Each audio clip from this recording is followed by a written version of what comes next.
Oh man, year and a half later, I can't believe it's been that long. But now there's just so much has happened, since this first transpired.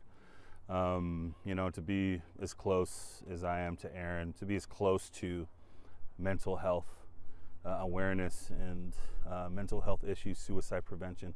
The Joe that walked up to that event, that suicide crisis with Aron, is a totally different Joe than there is now. I've grown in so many different ways, all so much for the better because of Aron and because of our friendship, our brotherhood. It means a lot to me. It really does. Tell me about the moment that I guess he first reached out to you after this incident. Is that correct? What were you feeling when he reached out to you? Well, I remember we were talking about it on the overpass.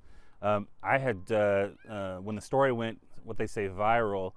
I was getting at that point hundreds of personal messages on Facebook, and then I saw one that said, it was pretty short and sweet. It said, thank you for saving my life.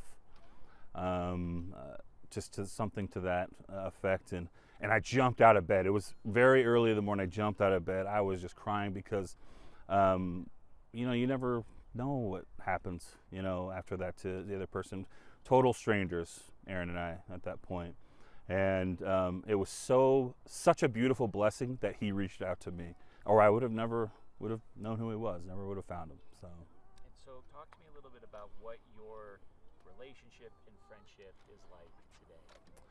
So today, Aron's like my little brother. We talk and check in with each other often. In fact, I probably communicate with him more than I do with my real brothers. He doesn't live too far away, so we get together for lunch. But now we are you can't duplicate. You can call someone a brother, but you can't duplicate the feelings and emotions, the experience that comes with our brotherhood that I don't have with my brothers or any other of my family members. And so now, we as we talk, we went from being on an overpass together, crying, and this horrible, beautiful experience, to this perfect peace that we had as we held each other on the overpass, to now I suddenly have a nonprofit about men's mental health from that experience, and now Aron is going to be a part of that project with me. That's how this has grown in a year and a half.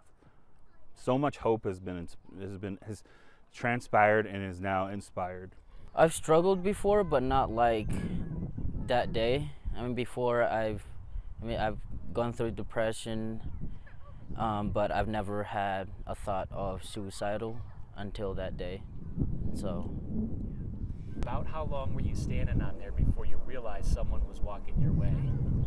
I couldn't remember how long I was on the ledge, but all I remembered is when I heard him say, "I love you, bro." And it was so loud that day. The traffic was so loud, but I heard him really loud and clear, like everything was quiet that day. And that's when I looked over and I saw him with his hand doing this. And so, yeah. So you look over and you see this total stranger coming at you, arms wide open, saying, "I love you, bro." Do you remember what ran through your mind in that moment? That moment, I felt peace, knowing that there was someone there for me to understand me and know the pain that I was going through. What point did you realize, I can't jump here. I'm not going to do this. I need to get down. Was it almost immediately after hearing and seeing Joe, or when was that moment for you? So I was ready to jump, but when I heard his voice, saying "I love you, bro," it's like my emotions just switched, and realizing that I was on that ledge ready to jump, I got scared. Like I wasn't ready to jump at all. And that's when I think I said help me or something. I think I said that because I was too scared and I didn't know how to get off the ledge. So he comes over, arms wide open. Joe says all he said was, "I love you, bro," the whole time. He just kept saying, "I love you, bro. I love you, bro." Do you remember the moment when you got into his arms and he helped you down? Do you remember that moment?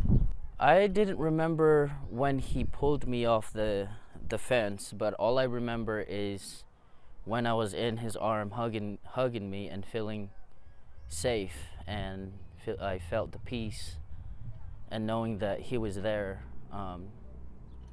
He was there for me. So what was that feeling like for you?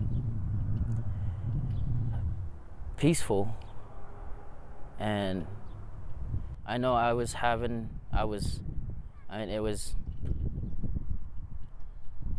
like I was having a long day, and with all those emotion going through my head, I was so happy that someone was there for me that day. Tell me about your relationship with Joe since that day. I understand, you did eventually reach out to him. What did you say when you finally were able to contact him and reach out to him? Well, after 2 weeks, everything was on news. I went on the news, and that's how I found him. I saw his name on the news, and then I searched him up on Facebook, and then I found him, and I was like, oh man, I gotta reach out to this guy. So I reached out to him, and I told him, I was like, hey, thank you so much for saving my life. It was that he was taking his kids to a basketball game, and they missed like half of the game. So I was saying I'm sorry, but I was so thankful for him to be there for me, and knowing that I wasn't alone that day. I guess, have you thought about it all? What if Joe didn't stop that day?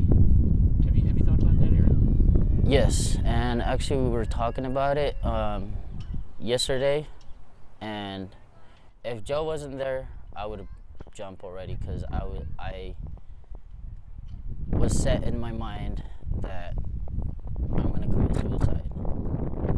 And so if he wasn't there, I'd probably not be here today. So. And is he like family to you now? Oh yes, we're very close. He's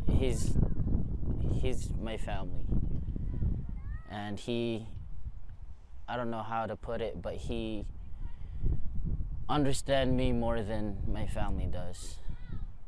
Like, I love my family so much, it just, we didn't grow up, we had different life where we came from to here, so it's hard for them to understand what I go through. But for him to be in my life and knowing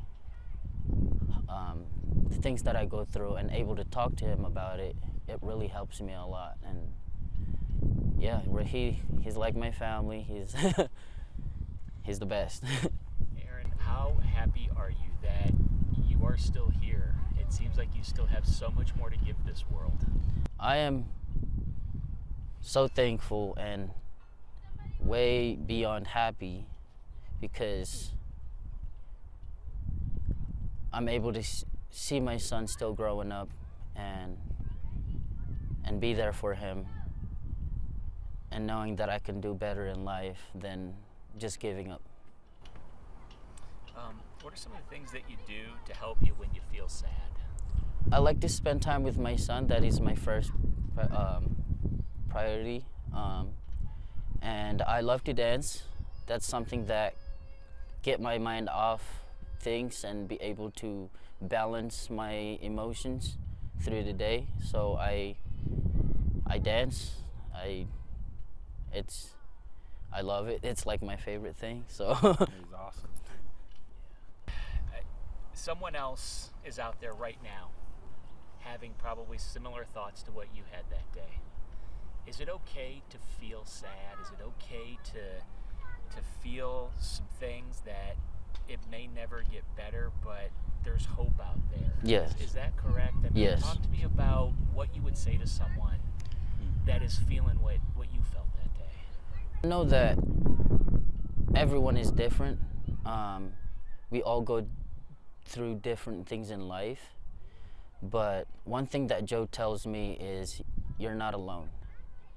And it's okay to be sad. It's okay to cry. It's life. But we have to talk about it to those that will listen and not judge you about your emotions. And so it doesn't have to be families, it doesn't have to be close friends. Even the strangers will open their arm to you and tell you that it's okay, you can talk to me.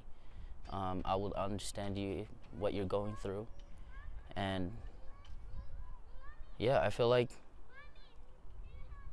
it's okay to have all these feelings, but it's good to talk to someone that will understand you. So. Look at Joe sitting next to you. I mean, Joe's a very emotional guy. Wears his emotions on his sleeve. What does it mean to you knowing that he cares so much? Oh, it means a lot. About this? It really, really means a lot. Knowing that he's always there for me ever since what happened that day last year till this day. He always checked up on me, and I'm really thankful for that. It was actually my first time going up on that bridge after last year. It was it's been a while, but you felt comfortable to go back there. Yes, you had a place in your life where you felt comfortable to do that. Would you mind sharing what you felt when you were back up there? Joe reached out to me and he told me that he wants to meet up on the bridge and kind of talk for at least 10 minutes, and I told him, all right, let's do it. And so I felt like I was ready to finally go up there and just sit there and cherish the moment up there with him. And so when I went up there, I drove across on that bridge to go meet up with him on the other side. And I did felt nervous. I don't know what other emotions, but I know that I was nervous. But I told myself that it's okay. And so when I went down and meet with him, and we walked up to the bridge, as we were talking, I actually felt peace when we reached up there, and I wasn't feeling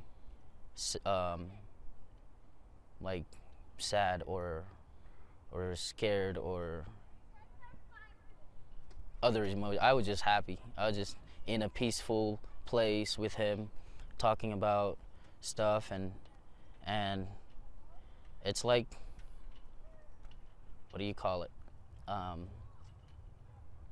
A sacred place for us to go to. It seems like you're going to be an advocate now. Yeah. Is that part of what you want to do? Do you want to advocate for others? Yes. Ever since what happened to me and Joe being in my life through last year until now, I feel like I want to be there for others the way Joe did for me, because I know that a lot of people are going through a lot, and all I can do is open my arms to them and told them that I'm there for them. And Joe said a simple word, and it really, really brought me peace, is I love you, bro. And I want to do that for other people, so. Joe, what does it make you feel knowing that Aron now wants to kind of work hand in hand with you on spreading that message?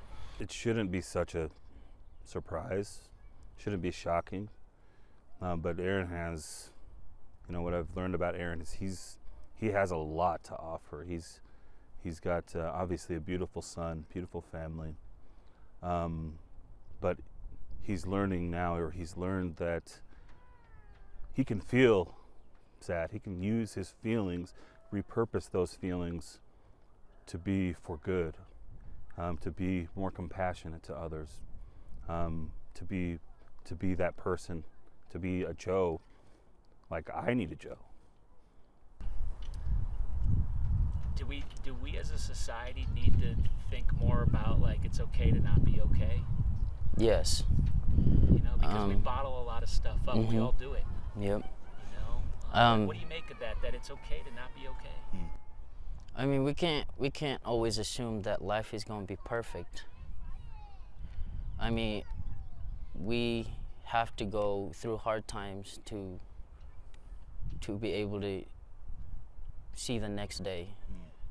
It's the challenge that we need to go through to be able to keep moving forward. And so, yeah, it's okay to not be okay, but it's also okay to talk to someone as well. So it was a little different for me because we've driven over that overpass.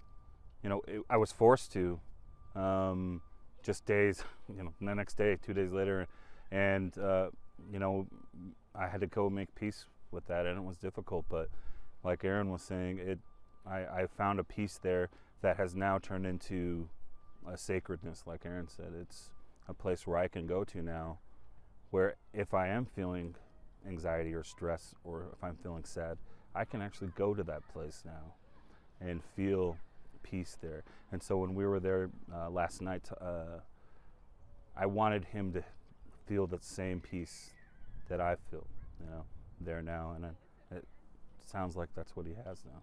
So I so appreciate you guys sharing this story. It's awesome. It's really, really awesome. Joe, just tell me a little bit more about where the I Love You Bro project is right now, and kind of what you see going forward with it. So the I Love You Bro project, I mean, we was based from our experience. We exist to help men who are struggling, dads, grandpas, teens. Men are 4 times more likely to die by suicide than women are. Women are more comfortable talking about their feelings. Men absolutely are not. And so the I Love You Bro project, not only are we there to kind of help men start their journey, their mental health journey, guide them in the right direction, but to get access to mental health care, counseling, therapy, medicine, and then also really try to, like Aron's an advocate now, to fight the stigma that's shadowing mental health care, especially for men. You know, it takes a broken heart, a continually broken heart, to feel a certain level of compassion for others. And for us, it's for other men who are struggling out there, just as much as I am and just as much as Aron. And so with the project, we want to make men better men, and to start doing that, they need to open up a little bit more. And I am the king of emotion, showing it. And I think that's why, for me, it's been a tool to help people and to be there for beautiful people like Aron. And there's so many others out there struggling in silence that need some sort of direction and help just to get started. And that's what we're going to do. So we're up and ready now this month. May's Mental Health Awareness Month. And so that's what we're going to do. Aron's going to be a big part of that, helping teens. And we're super excited for it. But we're growing, and this is only great things have come from this experience with us. We are so lucky and blessed that it's been that way for us. Not everybody is so lucky. Suicide is such an issue and such a problem that people don't really want it. It's an uncomfortable conversation to have, and we are ready to have that conversation with everybody.